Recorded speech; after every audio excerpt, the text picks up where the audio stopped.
Hello and welcome to my channel, or welcome back to my channel. My name is Jay and this is a web of classic tales. If you're enjoying the videos, please like, subscribe, share, and comment. If you want notifications every single time a new video is uploaded, please click on the little bell icon. Today we will continue reading L. Frank Baum's Dorothy and the Wizard in Oz.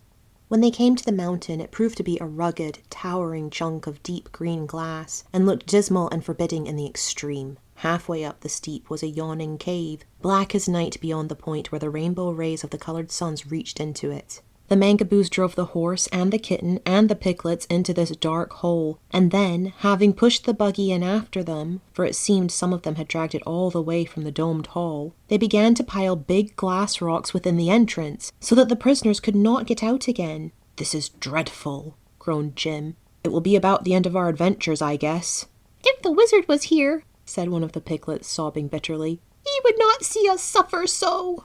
"We ought to have called him and Dorothy when we were first attacked," added Eureka. "But never mind. Be brave, my friends, and I will go and tell our masters where you are, and get them to come to your rescue." The mouth of the hole was nearly filled up now, but the kitten gave a leap through the remaining opening and at once scampered up into the air. The Mangaboos saw her escape, and several of them caught up their horns and gave chase, mounting through the air after her. Eureka, however, was lighter than the Mangaboos, and while they could mount only about 100 feet above the earth, the kitten found that she could go nearly 200 feet. So she ran along over their heads until she had left them far behind and below, and had come to the city and the house of the sorcerer. There she entered in at Dorothy's window in the dome and aroused her from her sleep.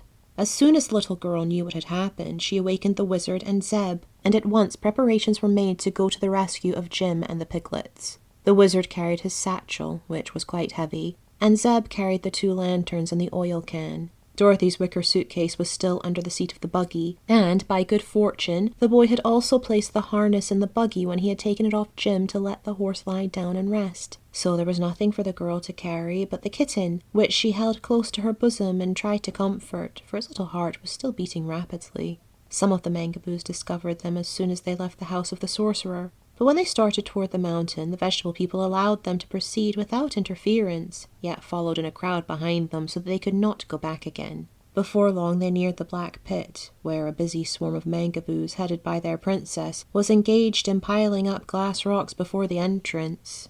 "Stop, I command you!" cried the wizard in an angry tone, and at once began pulling down the rocks to liberate Jim and the piglets. Instead of opposing him in this, they stood back in silence until he had made a good-sized hole in the barrier, when, by order of the princess, they all sprang forward and thrust out their sharp thorns.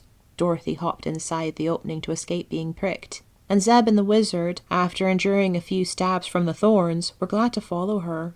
At once the Mangaboos began piling up the rocks of glass again, and as the little man realized that they were all about to be entombed in the mountain, he said to the children, "My dears, what shall we do? Jump out and fight?" "What's the use?" replied Dorothy. "I'd as soon die here as live much longer among these cruel and heartless people." "That's the way I feel about it," remarked Zeb, rubbing his wounds.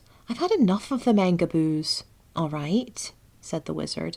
"I'm with you, whatever you decide. But we can't live long in this cavern, that's certain." Noticing the light was growing dim, he picked up his 9 piglets, patted each one lovingly on its fat little head, and placed them carefully in his inside pocket. Zeb struck a match and lighted one of the lanterns. The rays of the colored suns were now shut out from them forever, for the last chinks had been filled up in the wall that separated their prison from the land of the Mangaboos. "How big is this hole?"